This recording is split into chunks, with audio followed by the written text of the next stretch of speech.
aqui é só para dar localizar vocês quanto à situação da escola, né?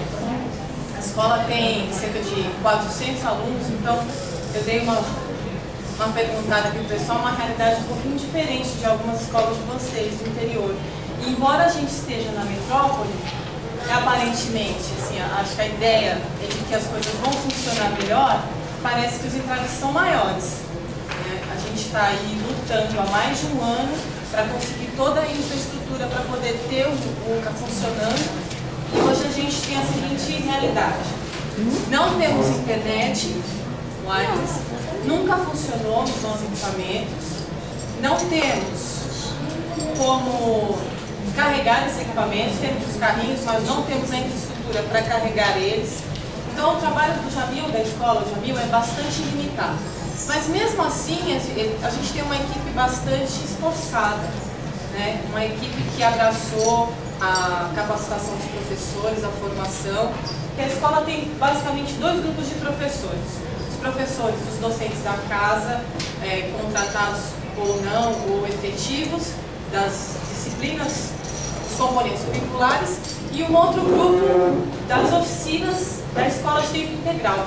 E se hoje os professores dos componentes curriculares conseguem realizar atividades nas suas dificuldades, é porque o professor Renato tem se esforçado muito na oficina que ele trabalha lá, a oficina de informática.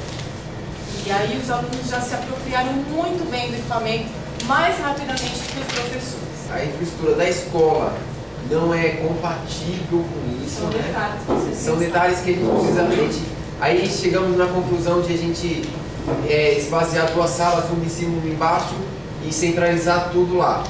Só que até agora a gente não tem resposta de que como é que vai ser ligado esses carrinhos, mas eu acho que muito provavelmente eles vão precisar fazer uma nova caixa de instalação elétrica, puxar um novo fio para poder alimentar, porque a fiação da escola, uma escola que foi criada em 1960, então acho que não vai suportar 15 carrinhos. Apesar dos problemas técnicos aí que o pessoal comentou, desde a última vez que a gente veio aqui, tiveram muitos avanços, né? A gente não tinha o técnico, o estagiário, já temos o estagiário que ajuda bastante, né? Não tínhamos os carrinhos chegaram e ainda não estão instalados.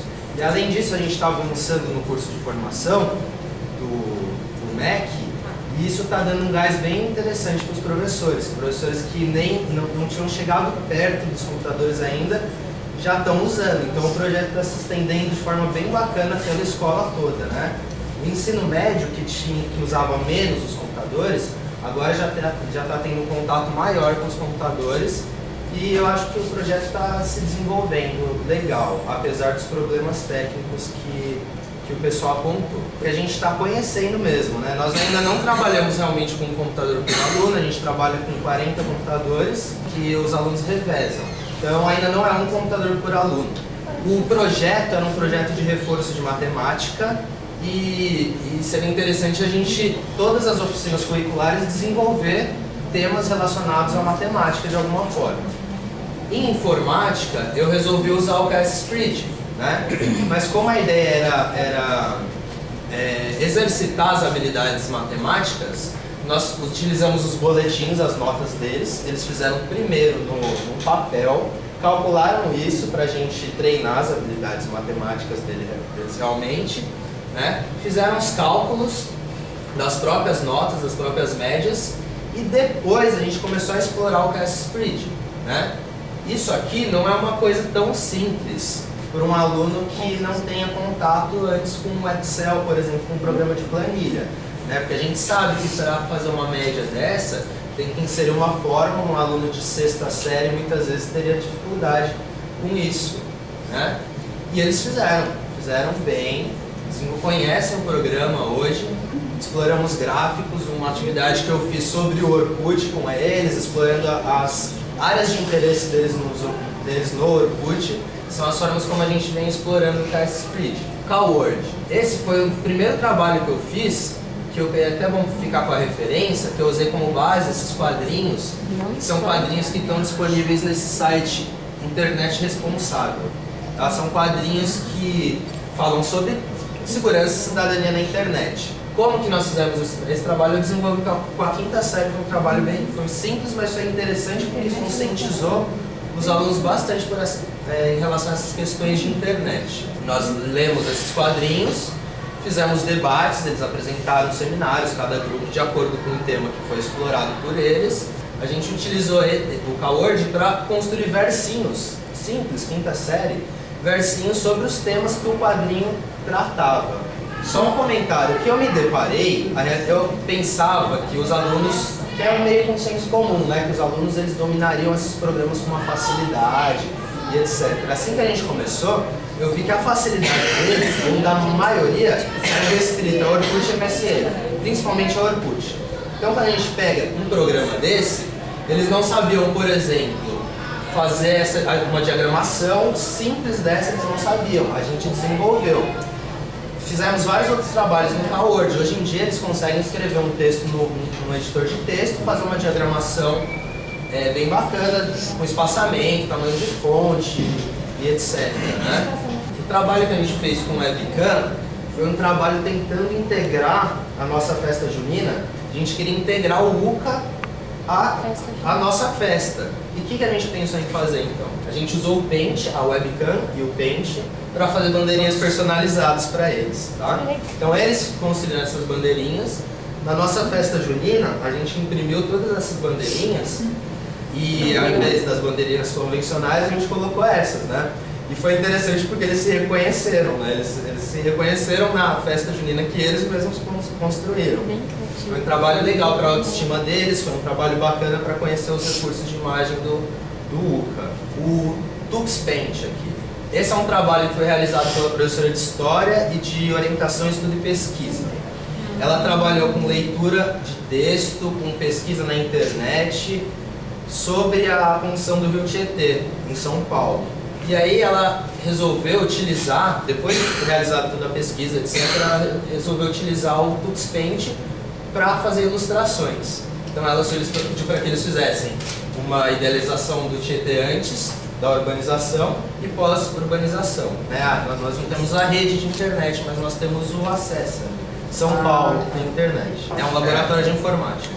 Então ela fazia a pesquisa com os alunos nesse laboratório, sistematizava toda a pesquisa, discutia, etc. E isso foi o trabalho final.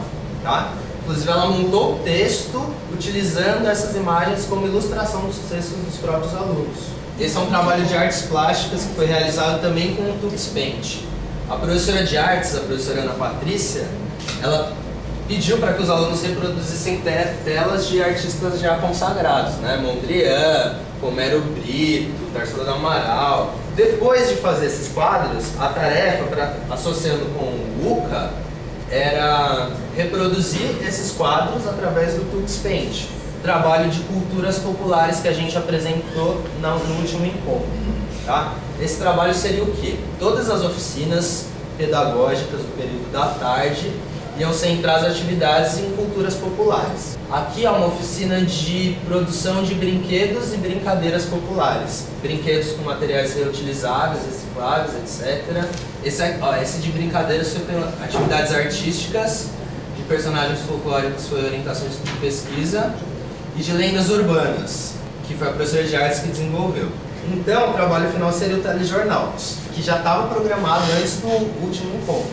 Nós viemos e nos advertimos dos problemas que a gente ia ter com a câmera. E como já estava programado, a gente não anulou o projeto e enfrentou os problemas. Tá?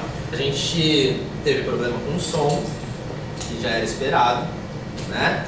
O UCA, algumas das imagens a gente fez com o UCA, outras a gente não fez com o UCA porque o som ficou inaudível, não dava para utilizar. A gente fez com o apresentador, tal, fazendo gancho para reportagens, etc. Só que a gente perdeu, por questão de som também, todas as entrevistas externas. Tá? Então a gente fez uma substituição aí do trabalho final, colocou imagens relacionadas aos temas no jornalzinho.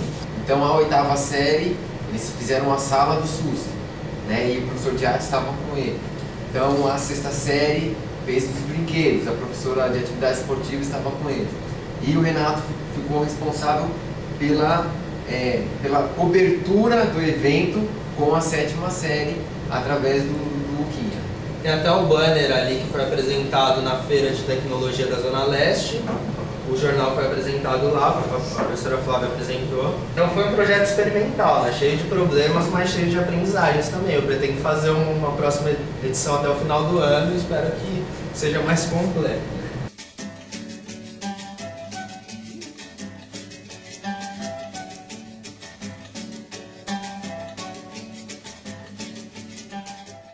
Boa tarde. Estamos começando a primeira edição do Jornal do Jamil, uma produção dos alunos da 7ª série da Escola Jamil Pedro Savaia, localizada na Zona Leste de São Paulo. Vamos agora lá na 8ª série para ver com os alunos que conhecem sobre lendas urbanas. Pular amarelinha é muito legal e, além disso, ajuda a exercitar o corpo e a mente. É uma maneira de se manter em forma e ainda conhecer mais sobre a cultura popular do nosso país.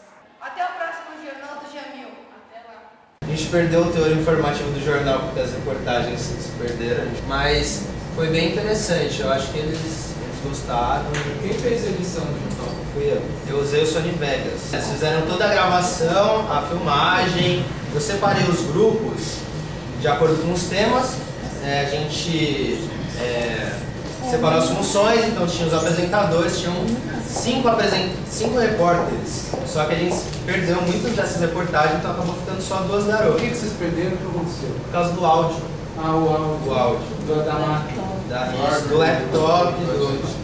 Aí a gente gravou uma parte com o Luca, a outra não. E o roteiro a gente fez todo no Luca. É mais ou menos isso que a gente vem desenvolvendo até agora. E também o trabalho dos monitores, que a gente já abriu inscrição, os alunos já se inscreveram.